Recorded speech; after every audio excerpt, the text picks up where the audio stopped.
ફાકી જગ્યા રાખતો હોય ને ત્યાં જ આ પેજ બને છે. એને કારણે મારું કહેવાનું છે, જો અગર તમે તમારી ટેવ એકદમથી નથી મૂકી શકતા તો આ જે ફાકી છે એને એક જગ્યા તો ન રાખો. ઘણા માણસ જોયા છે જે 50 લાખની ગાડી હોય કે 1 કરોડની ગાડી બી હોય પણ પાછી ઉતરીને માવો તો ચૂર જ લઈએ. કે કેન્સર પણ જબ મોઢાનું કેન્સર થાય છે તો મોઢાનું કેન્સર ક્યારે આપણે દુખાવો નથી દેતો કે દાંતમાં તમારે સડન થઈ, સપોઝ કરો કે તમે દાંતને કારણે તમે પાન ફાકી ખાતા હોય ને તમે ક્યાં સ્ટેજ પર છો આ તો તમારે ખબર પડી જાય કે શરૂઆત થઈ ચૂકી છે. તમારે પ્રી કેન્સરસ લીઝન છે, તમારે કેન્સર છે, ફિયોન્સેના ઘરવાળા કે જે સામે જ્યારે નક્કી થયું હોય ત્યાં ન કીધું હોય કે હું પાન ફાકી ખાઉં છું, તમે આ પોઝિશન પર હો ને તો પ્રી કેન્સરસ લીઝનથી તમે નોર્મલ લીઝનમાં પહોંચવામાં, તમારે નોર્મલ લાઈફમાં પહોંચવામાં બહુ મોટું કામ નથી. કેવલ તમારે નાના મોટા ડોક્ટર્સ જે પ્રમાણે તમારે ટ્રીટમેન્ટ કે ચેન્જીસ આપે છે લાઈફસ્ટાઈલના એ તમારે ફોલો કરવા પડે છે, પણ આ વસ્તુ જ આગળ જઈને કેન્સરનું રૂપ ધારણ કરે છે. એક નાનકડી વસ્તુ માટે તમે તમારું પૂરું ઘર બાર ભાંગી દેવો છો, તમે નાનકડી વસ્તુ માટે તમારા છોકરાઓનું કે તમારા આગળની જનરેશનનું પૂરું ભવિષ્ય પૂરું એમાં સ્ટેક પર નાખી દો છો. મિત્રો, ગુજરાત ફાકી ખાવામાં મોખરે છે અને કેન્સર થવામાં પણ મોખરે છે. ફાકી શબ્દથી લગભગ તમામ લોકો પરિચિત હશો. ઘરે ઘરે દરેક ગલીઓ ઉપર જે માવો અને ફાકી છે એ મળતું હોય છે અને જે લોકો ખાતા હોય છે એને એવું જ હોય છે કે મને કાંઈ થતું નથી, બધા ખાતા જ આવે છે ને કોઈને કાંઈ થવાનું નથી ક્યારેય. એના માટેના એક્સક્યુઝ પણ એમની પાસે હાજરમાં મળતા હોય છે. પરંતુ એક નાની શરૂઆત ક્યાંક ને ક્યાંક એના મોઢાની અંદર થઈ ગઈ હોય, પછી જ્યારે વિકરાળ સ્વરૂપ લઈ લે અને એ કેન્સર બની જાય ત્યારે આખું પરિવારને રડવાનો વારો આવે છે. ત્યારે આ વિષય ઉપર, જે મોઢાના થતા કેન્સર છે, આ વિષય ઉપર ફાકી ખાવાથી કેટલું નુકસાન થાય છે શરીરની, આ તમામ વિશે વાત કરવી છે. તો આપણી સાથે ડૉક્ટર આશીષ છે, તો આવો એમની સાથે વાત કરીએ અને તમામ પ્રશ્નોના જવાબ મેળવીએ વાત ગુજરાતી પર. ડૉક્ટર સાહેબ, સ્વાગત છે વાત ગુજરાતી પર. Welcome once again Ajaybhai ACP dental કેરમાં. ને તમે નવા જે ટોપિક્સ લાવો છો, નવી ક્વેશ્ચનરીઝ જે આ બધું લાવો છો અને સામાજિક રૂપથી તમે જે એક પહેલ તમે જે ઊભી કરી છે એના માટે હું દિલથી આભાર માનું છું વાત ગુજરાતીનું, પૂરી ટીમનું, જયભાઈ તમારો, કે આ એવા પ્રશ્ન છે જે અત્યારે આજની જનરેશનને બતાવવાનું જરૂરી છે. It is very important to tell them what is going on right now because the problem is કે અમારા જે પાછળની જનરેશન થી એ પાર્ટથી ગુજરી ચૂકી છે, પણ અત્યારની જનરેશનને અગર એ નોલેજ મળશે તો ડેફિનેટલી અમારે ગુજરાતનું જે અમે એક ગર્વ છે કે અમે દર ટાઈમ કહીએ કે જય જય ગરવી ગુજરાત, એ સ્લોગનને અમે સાચી રૂપથી સાકાર કરી શકશું. સર, માવો અને ફાકી આ શબ્દ દરેકના ઘરે ઘરે હોય છે. એ નાની ઉંમરનો છોકરો હોય ત્યાંથી લઈને વડીલો સુધી આખા સતત કન્ટિન્યુ દિવસમાં 15-20 ફાકી ખાવાવાળા લોકો છે. તો એ લોકોને એવું હોય છે કે અમને કાંઈ થતું નથી, આનાથી કાંઈ ફેર પડતો નથી, જોયું જશે, અત્યારે મજા આવે છે. પણ આ કેટલું ગંભીર હોઈ શકે છે, એની સાથે જોડાયેલા પરિવાર માટે કેટલું ગંભીર હોઈ શકે છે અને પોતાની જિંદગી માટે કેટલું ગંભીર હોઈ શકે? આ એક પ્રશ્નમાં જયભાઈ તમે જે પૂરું પ્રશ્ન લાવ્યા છો ને, આઈ થિંક કે આ એટલો એક વાસ્ટ ટોપિક છે ને કે અગર આપણે વાત કરવા જઈએ ને તો શાયદ 24 કલાક બી ઓછા પડશે. પણ હું બહુ ટૂંકમાં તમારે બોલવાનું મારે તરફથી જે મારા વિચાર છે એ કરશું કે પાન ને ફાકી. પહેલી વાત તો હું 5 વર્ષ પહેલા જ્યારે રાજકોટમાં આવ્યો ને ત્યારે મારે ખબર પડી કે ફાકી કે માવો આ બધી વસ્તુ કઈ થતી હોય. નોર્મલી બધા માવા મતલબ માવાની મીઠાઈ વાળી વસ્તુ સમજતો હોય ને અહીંયા મીઠાઈની જગ્યાએ માવો હાલે છે, આપણે તંબાકુનું માવો, અને માણસ મીઠાઈને જેમ જ માવો ખાય છે. જ્યારે આપણે કહેતા હોય કે નોર્મલી મીઠાઈ કે માવાની મીઠાઈ બી વધારે ખાઈએ તો ડાયાબિટીસ કે કાંઈ થઈ શકે, એની જગ્યા માણસ અહીંયા તંબાકુ સુપારીવાળો જે માવો રેગ્યુલરલી સવારથી સાંજ ચૂરતા હોય તો ડેફિનેટલી એને કઈ મોટા પ્રશ્ન એની લાઈફમાં ઊભા થવાના છે. અગર આપણે ગણીએ સ્ટાર્ટિંગથી તો એક 10-12-15 વર્ષથી નાના છોકરા આજે અમે જોઈએ છીએ કે જે પાન ફાકી માવા ચાલુ કરી ચૂક્યા છે, અને આ જ લીધથી લઈને આજે 70-80 વર્ષના આપણે ઘડીએ છે એ પણ આજે પણ પાન ફાકી ખાય છે. એમાં કોઈ જનરેશનનું કોઈ ઇશ્યુ નથી, કોઈ એજનું ડિમાર્કેશન નથી, બધા એજવાળા ખાતા જ હોય અને એ ખાવામાં એ બધાને પ્રેસ્ટીજ લાગે. મને એવા બી ઘણા માણસ જોયા છે જે 50 લાખની ગાડી હોય કે 1 કરોડની ગાડી બી હોય પણ પાછી ઉતરીને માવો તો ચૂર જ લઈએ. તો અહીંયા એક કહેવાય ને કે આ એક વસ્તુ એવી થઈ ગઈ છે કે જે બધા ક્લાસને એક કરી ચૂકી છે. લોઅર મિડિલ ક્લાસ હોય, મિડિલ ક્લાસ હોય, પુઅર ક્લાસ હોય કે HNI પબ્લિક હોય, high network public, all are eating માવા ને ઓલ આર ઇટિંગ પાન ફાકી. અબ એનાથી આપણે જે પ્રોબ્લેમ શું છે, જો સ્ટાર્ટિંગથી આપણે જોઈએ તો સબસે પહેલો પ્રોબ્લેમ છે કે જે નાના બાળક હોય કે કોઈ મોટો માણસ હોય, એ બધાના દાંતને ઉપર જે પાન ફાકીના ધાગા જામવા ચાલુ થઈ જાય છે. એને કારણે તમારો એસ્થેટિક અપિયરન્સનું બહુ પ્રોબ્લેમેટિક આવી જાય છે. એ એક એવી નાનકડી શરૂઆત છે. એને પછી ધીમે ધીમે તમે પેડાના તમામ પ્રકારના રોગ ડેવલપ થાય છે. પેડાના રોગ એવા છે જેને કારણે દાંતમાં સડન ન થઈ હોય પણ પેડાને જે ખરાબ થયા હોય કે પેડા ઢીલા પડવા ચાલુ થઈ ગયા હોય, જેને કે અમે ગુજરાતી ભાષામાં પાયોરિયાની બીમારી કહેતા હોય, તેને કારણે દાંત હલે છે ને દાંત પડી જાય છે. એને કારણે તમારે પછી ઘણી પ્રકારની તકલીફ આવતી હોય. એને પછી જે બધા કહેતા હોય કે એક જગ્યા જ્યાં તમે પાન ફાંકી રાખતા હોય તો એક પ્રી કેન્સરસ લીઝન પહેલા ડેવલપ થાય, જે વ્હાઇટ કલરના પેચસ ડેવલપ થઈ જાય છે. અત્યાર સુધી માણસને પ્રી કેન્સરસ લીઝન ડેવલપ થઈ જાય ત્યાં સુધી એને કોઈ ફેર જ નથી પડતો. એને સર થોડીક સરળ ભાષામાં સમજવું હોય તો? સરળ ભાષામાં અગર આપણે સમજવું હોય તો જ્યારે એક માણસ પાન ફાકી જે એક જ જગ્યા રાખતો હોય તો ત્યાં એને વ્હાઇટ કલરની લાઇનિંગ્સ બની જતી હોય કે એક વ્હાઇટ કલરની પેચ બના જતા હોય કે એક વ્હાઇટ કલરનું ત્યાં એક ચાંદી જેવો એક આકાર બની જતો હોય, જે એને ના દુખાવો થતું હોય ને ના તકલીફ થતી હોય. અને આ જ વસ્તુ જેને અમે પ્રી કેન્સરસ લીઝન્સ કહેવાય છે એ જ અમે પછી કેન્સરમાં ડેવલપ થાય. એને એક ઓર વસ્તુ હું તમારે કહું છું કે કેન્સર પણ જબ મોઢાનું કેન્સર થાય છે તો મોઢાનું કેન્સર ક્યારે આપણે દુખાવો નથી દેતો કે દાંતમાં તમારે સડન થઈ, સપોઝ કરો કે તમે દાંતને કારણે આપણે તમે પાન ફાંકી ખાતા હોય ને કાલથી તમારે સુપારી ખાવામાં દાંતમાં કે કટકા આવી ગયા કે દાંતના બે ભાગ થઈ ગયા તો તમારે દુખાવો થશે, તો તમે મારે પાસે વહેલો આવી જશો કે ભાઈ મારે દાંતમાં દુખાવો થયો હોય કે મારે પેડાને વચ્ચે સુપારી હલવાઈ ગઈ, હવે એને કારણે મારે દુખાવો ચાલુ થયો. આ બધા કારણો છે તો તમે મારી પાસે આવી શકો. પણ કેન્સર એક એવી છે કે જ્યારે તમારે ખબર પડે છે, જ્યારે આ ચાંદી એટલી ડેવલપ થઈ જાય કે સ્ટેજ 2, સ્ટેજ 3, સ્ટેજ 4 માં માણસને ખબર પડે. આવા કિસ્સાઓ તમારે રેગ્યુલર આવતા હશે ને સર? હું કેવું છું કે મહિનામાં મારે દર બીજા દિવસે એક માણસ એવું આવે છે કે જેને પ્રી કેન્સરસ લીઝન છે જ.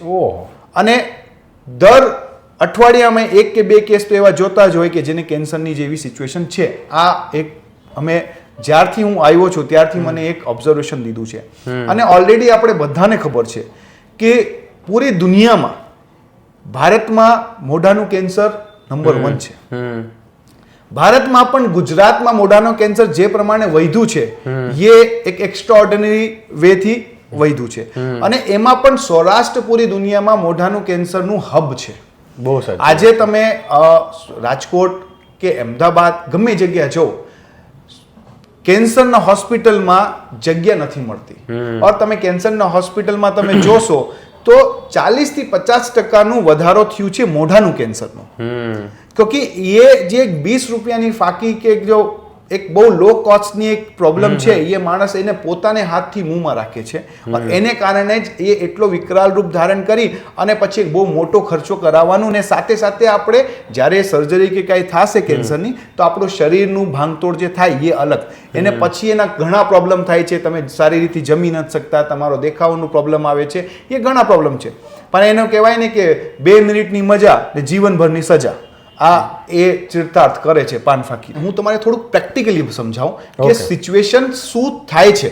કે આપણે જે વ્યુઅર્સ છે તમારા, એ મારી વાત શાયદ ન સમજી શકે, એક જોવા પછી એને થોડીક વધારે ખબર પડશે. ઓકે સર, આપણે જોઈ લઈએ. તો જયભાઈ, હું તમારે જે વાત કરતો હતો પ્રી કેન્સરસ લીઝનનું, તમે આ ફોટોમાં જોઈ શકો છો. આ જે વ્હાઇટ આ પ્રમાણના છે ને, તમે એક એવા લાઇનિંગ્સ ને બધા દેખાય છે. ઘણાને એક સર્ક્યુલર પેચ પણ આવતું હોય. આ ઇમેજ મારે બતાવવાનું એના માટે છે કે ઘણા એવા માણસ છે જે ડૉક્ટરને જવા માટે પહેલાં બીવે છે, અને એ બીવાનું એના માટે છે કે હું ગયો ને ક્યારે મારે કેન્સર તો ના આવી ગયું. પણ આ વસ્તુ એવી છે કે તમે અગર ડૉક્ટરને પાસે જાશો તો તમારે રિયલ કન્ડિશન તમારે ખબર પડી જશે. ને તમે આ પોઝિશન પર હો ને તો પ્રી કેન્સરસ લીઝનથી તમે નોર્મલ લીઝનમાં પહોંચવામાં, તમારે નોર્મલ લાઈફમાં પહોંચવામાં બહુ મોટું કામ નથી. કેવલ તમારે નાના મોટા ડૉક્ટર્સ જે પ્રમાણે તમારે ટ્રીટમેન્ટ કે ચેન્જીસ આપે છે લાઈફસ્ટાઈલના, એ તમારે ફોલો કરવા પડે છે. પણ આ વસ્તુ જ આગળ જઈને કેન્સરનું રૂપ ધારણ કરે છે. અને કેન્સરનું જે એક વર્ડ છે એ એવું વર્ડ છે ને કે આજને જમાનાનું જે રિયલ દૈત્ય કહેવાય છે, કે જે દાનવ કહેવાય છે, કે જે જૂના જમાનામાં હોતા હતા, એ કેન્સર જ છે. ને આજે ઘર ઘરને ખબર છે કે કેન્સરનું ટ્રીટમેન્ટની કોસ્ટિંગ, કેન્સરની ટ્રીટમેન્ટના પછી ટ્રીટમેન્ટ પછીના રિઝલ્ટ શું ટાઈપના છે.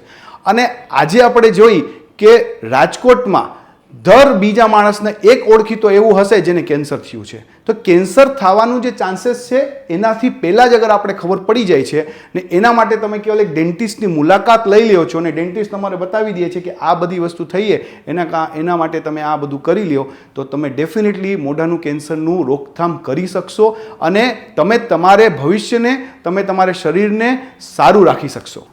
એક વસ્તુ જે આપણે વાત છે કે માણસ છે ને જે ફાકી જગ્યા રાખતો હોય ને ત્યાં જ આ પેજ બને છે.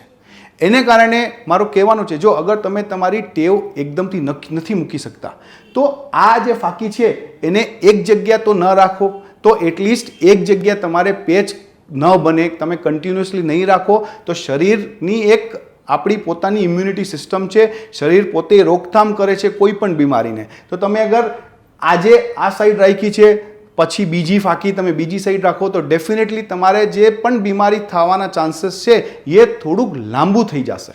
એવું હું આ નથી કહેતો કે એનાથી તમારી બીમારી નહીં થાય, પણ એનાથી ક્યાંય ને ક્યાંય તમારે શરીરને ડેફિનેટલી હેલ્પ મળશે. તો આ જે તમે જોશો ને આ જે બધું જે દેખાય છે વ્હાઈટ, એ આ જ જગ્યા માણસ પાન ફાકી કન્ટિન્યુઅસલી રાખે છે ત્યારે આ ચાંદી કે એ પ્રમાણના વ્હાઇટ કલરના પેચેસ બનતા હોય છે જેને અમે પ્રી કેન્સરસ લિઝન્સ કહેતા હોય છે. અને આ જ પ્રી કેન્સરસ લિઝન્સ અમારા કેન્સરમાં ડેવલપ થતા હોય છે. સર, તમે ડિટેલમાં સમજાવ્યું કે કઈ રીતે આ મોઢાની અંદર નુકસાન કરે છે, કઈ રીતે આપણે સમજવું આખું તમે જે બતાવ્યું. હવેનો પ્રશ્ન સર એ છે કે માવો મૂકવા ઘણા લોકો પ્રયત્ન કરે છે પણ મૂકી નથી શકતા. એવા યુવાનો છે, એવા કેટલાય વડીલો છે જે 15 વર્ષથી ખાય છે, હવે નથી મૂકી શકતા. પણ શું એવી વસ્તુનું ધ્યાન રાખે કે શું એવા પ્રિકોશન લે જેનાથી આ કેન્સર જેવી ગંભીર બીમારી થતી અટકી શકે, વહેલું એને બચાવી શકાય, અને જો વહેલું એની શરૂઆત જ હોય તો એને આઈડેન્ટિફાઈ થઈ જાય, તો એના માટે શું શું વસ્તુનું ધ્યાન રાખવું જોઈએ? જો જયભાઈ, આ એક એવું પ્રશ્ન તમે મારી પાસે લાવ્યા છો ને કે એનું અગર હું કોઈ પણ એન્સર આપીશ ને તો બહુ કોન્ટ્રાડિક્ટરી થશે, પણ તો પણ હું કોન્ટ્રાડિક્શનમાં પણ એક જનરલ પોપ્યુલેશનને જે મારા હિસાબથી એક હેલ્પ કરી શકું છું એ હું કરું છું. પહેલી વસ્તુ તો તમારે પાન ફાકી પહેલા દિવસથી મૂકવી જ પડે છે, ક્યોંકિ અગર તમે પાન ફાકી નહીં મૂકો, તમે ઝેર અંદર લેતા જ જાશો તો એનું રિઝલ્ટ ક્યાંય નહીં જાય, એનું રિઝલ્ટ તમારે શરીરમાં રહેશે જ, ક્યોંકિ ઓલરેડી તમે ઘણા ટોક્સિન્સ ઓલરેડી અંદર કવર કરી નાખ્યા છે. ઓર આ પણ તમારી વાત સાચી છે, મારી પાસે ઘણા એવા પેશન્ટ્સ આવતા હોય કે જેને દાંતના 2 ફાટ થક્યા હોય કે ઘણા ઇમ્પ્લાન્ટ કરાવવા માટે આવતા હોય કે જેને અમે કહેતા હોય, પણ એની એક પ્રોબ્લેમ છે કે સાહેબ ગમે એ વસ્તુ થાય પાન ફાકી નહીં મૂક્યું.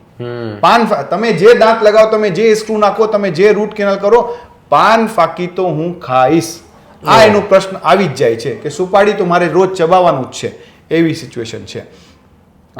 એમાં હું એક 5-6 જે મારા હિસાબથી પ્રિકોશનરી પોઈન્ટ્સ હોય એ હું આપને બતાવું છું. એક તો માણસ એને પાન ફાકીની જે ટેવ છે એની ફ્રીક્વન્સી ઓછી કરી શકે છે. તમે પર ડે જેટલી પાન ફાકી નંબર ઓફ પાન ફાકી તમે ખાતા હોય કે વધારે તમે, તો એને તમે ઓછું કરી દો. તમે 10 ખાતા હોય તો 5 પર લાવો, 5 થી તમે 3 પર લાવો, 3 થી તમે 1 પર લાવો, અને 1 થી તમે 0 પર આવો. એક ધીમે ધીમે કરી શકો છો. તમે એક દિવસમાં ન મૂકી શકો તો ધીમે ધીમે કરી શકો છો. બીજું, તમે જેટલી વધારે ફાકી મોંમાં રાખતા હોય એનું માપ ઓછું રાખો. સમય, એનો જે ટાઈમ છે મોઢામાં રાખવાનો એ ઘટાડી દેવાનો. તમે મોંમાં રાખી ફાકી થોડીક વારમાં એને થૂકી દો, મોંમાં પાણીથી લઈને કોગળા કરી લ્યો, એનાથી બી તમારે જે એના હાનિકારક તત્વો છે એક લિમિટ સુધી સાફ થશે. એનું કોઈ બહુ વધારે રિઝલ્ટ નથી પણ ક્યાંય ને ક્યાંય રિઝલ્ટ આવશે. બીજી વસ્તુ, પાન ફાકી કેટલી અમાઉન્ટમાં તમે લ્યો છો. ઘણા છે ફાકી બહુ વધારે મોંમાં રાખી લે છે અને એવો મોંમાં એક પાન એવો ગોટો જેવું બહાર દેખાતું હોય, એને તમે ઓછું કરો તો ડેફિનેટલી એક પેચ જે છે બહુ સ્મોલ રહેશે. ઠીક, આ બધા કરતા છતાં અગર તમે બીજા આજકાલ ઘણા એવા વસ્તુ આવી ગઈ છે કે જેમ ચ્યુઇંગમ્સ આવી ગઈ છે, પેચેસ આવી ગયા છે, અગર તમે હેબિટ બ્રેકિંગના અગર કરતા હોય તો આ બધી જ વસ્તુ પણ તમે વાપરી શકો છો જેનાથી તમારે પાન ફાકીનું હેબિટ બ્રેક થાય. અને સબસે મોસ્ટ ઇમ્પોર્ટન્ટ પોઈન્ટ જે તો બધાને કરવું જ જોઈએ કે તમે રેગ્યુલર ઇન્ટરવલમાં એક ડેન્ટિસ્ટથી મુલાકાત લઈ લો. જો તમે એટલા રૂપિયા પાન ફાકીમાં તો રોજ ખર્ચ કરો જ છો. એક ડેન્ટિસ્ટ થી મુલાકાત કરવામાં ને ચેકઅપ કરવામાં તમારે કોઈ બહુ પૈસા લાગવાના નથી. અને જે તમારો ડોક્ટર છે કે આજે તમે મારે પાસે જ આવ્યા, હું તમારે સાચી સલાહ આપી શકું છું કે સાહેબ આ દેખાય છે. અબ એટ ધ એન્ડ ટ્રીટમેન્ટ તો તમારે કરવું નથી કરવું, હેબિટ બ્રેકિંગ કરવી નથી કરવી, પણ તમે ક્યાં સ્ટેજ પર છો આ તો તમારે ખબર પડી જાય કે શરૂઆત થઈ ચૂકી છે. તમારે કે પ્રી કેન્સરસ લીઝન છે, તમારે કેન્સર છે કે તમારો નોર્મલી આજકાલ જયભાઈ હું બહુ છોટી વાત કરું છું પણ બધાને ખબર છે ઘરમાં છે ને છોકરાઓને આપણે બાપાને કહેતા નથી કે એનું મુંહ બંધ થઈ ગયું છે. બહુ મોટો 15 વર્ષના છોકરા 12 વર્ષના છોકરા આવે છે સાહેબ મુંહ બંધ થઈ ગયું છે, જમી નથી શકતા, જમીને અરે સેન્ડવિચ નથી ખાઈ શકતા એવી સિચ્યુએશન છે. ઘરે એ અબ આજકાલ જે ફેમિલીનું ડિનર હોય કે જે જમણવાર હોય ને એમાં બેસતા નથી કે એના બાપાને ખબર પડી જશે કે આ ભાઈ પાન ફાકી ખાય છે. કે ઓલો દાંત સાફ તો કરાવવા આવવાનો છે, દાંત સાફ બી કરાવી જાય પણ એને કારણે મુંહ જો બંધ થઈ જાય એના પણ ઘણા પ્રશ્ન હોય. અને સર જ્યારે લગ્નની વાત આવે કે ક્યારેય સગપણ કરવાનું હોય, સગાઈ કરવાની હોય, ત્યારે પણ આ પાનફાકી અને મોઢું ન ખુલવું એ સૌથી મોટો પ્રશ્ન છે. તો એનું સોલ્યુશન થઈ શકે? જો એનું સોલ્યુશન તો શું છે કે અમારે મેજરલી જે બધા અત્યારે લગ્નનું સિઝન છે જ, તમે વિન્ટર્સનું સિઝન લગ્નનું થાય પછી લગ્નમાં અમારે મેજરલી જે નંબર ઓફ પેશન્ટ વધે છે એ એવા છોકરા એ એવા હોય કે જે પાન ફાકીના દાગા સાફ કરાવવાના હોય. એમાં એ પણ હોય જેને પોતાના લગ્ન છે, પોતાની સગાઈ છે, પોતાને જલ દેવાનું છે કે કોઈ પણ વસ્તુ હોય, એને એવું છે કે મારા ફોટા સારા આવે. આજે આપણે ફોરેનમાં જઈએ ને તો ત્યાં એક પ્રી વેડિંગ ડેન્ટિસ્ટ્રી કહેવાય. પ્રી વેડિંગ ડેન્ટિસ્ટ્રીમાં શું થતા હોય, ત્યાં કોસ્મેટિક ટ્રીટમેન્ટ કરતા હોય કે દાંત સારા કરતા હોય, બ્લીચિંગ કરતા હોય બધા. આપણે આ પ્રી વેડિંગ ડેન્ટિસ્ટ્રી નથી થતી, આપણે આ પ્રી વેડિંગ ડેન્ટિસ્ટ્રીમાં પાન ફાકીના દાગા સાફ કરવાના હોય. એ બેસિકલી એવું હોય કે ભાઈ મારે કાદો બધું કાઢી નાખો અને હું થોડુંક ચોખ્ખું દેખાઉં તો મારા ફોટો સારો આવે. મારી ફિયોન્સેને પેલા ખબર ના હોય કે ઘરમાં તો ભલે ખબર હોય પણ ફિયોન્સેના ઘરવાળા કે જે સામે જ્યારે નક્કી થયું હોય ત્યાં ન કીધું હોય કે હું પાન ફાકી ખાઉં છું. તો આ બધા ઘણા પ્રશ્ન આવતા હોય ને પછી કહે છે કે સાહેબ ફટાફટ કરી દો, મોઢું ખોલી દો. આ બધા પ્રશ્ન આવે છે. અરે આપને એક જે વાત કરી કે મોઢું ખોલવાનું કે મોઢું બહુ પ્રશ્ન આવે છે. પહેલી વાત તો આ છે જેનેટિક્સ, આ તમારી બોડીની ઇમ્યુનિટી ઉપર ડિપેન્ડ હોય. ઘણા માણસ વર્ષ માટે બી પાન ફાકી ખાય છે ને એનું મોઢું રેસ્ટ્રિક્ટ થઈ જાય. ઘણા માણસ 10-15 વર્ષ ખાતા હોય તો પણ એનું મોઢું રેસ્ટ્રિક્ટ નથી થતું. તો એ જનરલાઇઝ વસ્તુ નથી, કોઈને શું થાય છે હું પણ નથી કહી શકતો. આ મોઢું ખોલવાના છે ને ઘણી પ્રક્રિયા હોય અને બધાને મેજરલી આ જ ખબર હોય કે મોઢું ખોલી નથી શકતા, પણ એવું નથી. નોન ઇન્વેઝિવ પ્રોસિજરથી બી મોઢું ખુલે છે અને સર્જિકલ પ્રોસિજરથી બી મોઢું ખુલે છે. પણ અમારે એસીપી ડેન્ટલ કેરમાં જ્યાં સુધી થાય પહેલાં અમે સર્જરીનું ઓપ્શન નથી દેતા. અમે એને અહીંયા એક ઓરલ ફિઝિયોથેરેપી થાય છે, સાથે સાથે ઘણા ટાઈપના મલ્ટીવિટામિન્સ અમે દેતા હોય અને ઘણા ટાઈપના એવા ઇન્જેક્શન્સ આવતા હોય જે અંદરના ફાઈબર્સ જે છે એને અમે ઓગાડી અને એને વાપસ મું ખોલાવી દેતા હોય. અને અમે ઘણા બહુ સારા રિઝલ્ટ અમારી પાસે મળ્યા છે એવા. એમાં પણ માણસ જે આવે છે એને એક પેલા વિચાર કરવાનું કે એ ભાઈ હું પાન ફાકી મૂકી દઉં છું અને હું ટ્રીટમેન્ટ કરાવું તો એનું રિઝલ્ટ આવે. તમે સર્જરી બી કરાવી લો, 2-5 લાખ રૂપિયા જે પણ ખર્ચો થતું હોય તમે કરાવી લેશો, પણ એના પછી તમે વાપસ પાન ફાકી ખાશો તો વાપસ તમારો મોઢો રેસ્ટ્રિક્ટ થાય. તો એ તો એમ જ છે કે તમે ઝેરને જ્યાં સુધી મૂકશો નહીં 100% રિઝલ્ટ નહીં આવે. પણ અમારે એસીપી ડેન્ટલ કેરમાં એવા ટ્રીટમેન્ટ્સ અવેલેબલ છે જેને કારણે આપનું અગર રેસ્ટ્રિક્ટેડ માઉથ છે, જેને અમારી ભાષામાં OSMF કહેવાય કે અગર આપને OSMF ના ગ્રેડ 1-2 સુધી છે તો અમે ઇઝીલી એનું મું વાપસ નોર્મલ પોઝિશનમાં લઈ આવીએ છીએ અને એને ઘરમાં પણ નોર્મલ એક્સરસાઇઝ ને આ બધું અમે એવી શીખવાડી દઈએ કે અમારેથી ટ્રીટમેન્ટ લેવા પછી એને ઘરે બધું કરી લેવાનું. એવું નથી કે મારે અહીંયા જ રહેવાનું છે. મારે અહીંયાથી નોર્મલ જે પણ ટ્રીટમેન્ટનું એક સમય છે, જે પ્રમાણે ઇન્જેક્શન્સ અમારે લાગતા હોય એનું એક પૂરું સ્કેડ્યુલ છે. એ થવા પછી તમે તમારે ઘરમાં જે પ્રમાણે પછી ખાવા પીવામાં ધ્યાન રાખવાનું. સાથે સાથે ઘણાને શું થાય છે કે પાન ફાકી ખાવાના કારણે છે મોંમાં બળતરા બહુ થતા હોય, તો એ બધી વસ્તુ પણ એને સોલ્વ થઈ જાય છે એનાથી. તમે નોર્મલી તીખું નહીં ખાઈ શકતો. તમે જોજો જે પાન ફાકી ખાતા હોય એનું મોં રેસ્ટ્રિક્ટ થઈ જતું હોય એ તીખું નથી ખાઈ શકતા. એ જ્યારે થોડુંક તીખું તરેલો ખાય છે તો એનાથી પ્રોબ્લેમ બળતરા થાય છે આ બધા. તો આ બધા પ્રોબ્લેમ્સ અમે સોલ્વ કરી શકીએ છીએ, પણ એના માટે તમારે તમારા રેગ્યુલર ડેન્ટિસ્ટની કે મારી મુલાકાત પેલા કરવી પડે. તમે મુલાકાત કરશો તો અમે સોલ્યુશન તમે આપીશ. તો મિત્રો, સ્ક્રીન ઉપર નંબર આવી રહ્યો છે, તમારે પણ ડૉક્ટર આશીષ એની ટીમની મુલાકાત કરવી છે, એમનું કન્સલ્ટેશન લેવું છે, ખાલી એક વખત મળવા માટે આવવું છે, તો પણ તમે અપોઇન્ટમેન્ટ બુક કરી શકો છો એમની, અને એમને કોલ કરીને મળી શકો છો. બાકીની બધી ડિટેલ તમને ડિસ્ક્રિપ્શનમાં મળી જશે. જયભાઈ, તમે ક્લોઝઅપ કરો છો એના પહેલા મારે એક નાનકડી વાત મૂકવી છે. બિલકુલ સાહેબ. આ વાત જે હું કરવા જાઉં છું તો થઈ શકે છે કે ઘણાને એક અલગ વસ્તુ લાગે છે કે એક ડૉક્ટર સાહેબ એવી કેમ વાત કરે છે, પણ હું તમારે એક વાત કરું કે આજે કોઈ 4-5 માણસનું પરિવાર છે, એક જ માણસ કમાવાવાળો છે અને સવારથી સાંજ ફાકી ખાવાવાળો, એના એક છોકરો છોકરી જે પણ હોય, એક નાનકડી દીકરી હોય, અને એને કેવલ એક શોક માટે એને બહુ મોટો ટ્રીટમેન્ટ લેવું પડે છે, એમાં લાખો રૂપિયાનું એને ખર્ચ કરવું પડે છે. એને કારણે એને ઘણા મહિનો એનું કામ ધંધા બધું બંધ કરી એને હોસ્પિટલમાં રહેવું પડે છે. ને આ બધી વસ્તુ અવેલેબલ છે. તમે મૂવી જોવા જાઓ તો એના પહેલા એક 5 મિનિટનું આપણી ગવર્મેન્ટ પણ બતાવે છે કે શું શું થાય છે, એ બધા પિક્ચર્સ ને બધા વિડીયોઝ. તમે વિચાર કરો, ઓલા જે માણસના જે છોકરા છોકરી છે એનું ભવિષ્ય શું?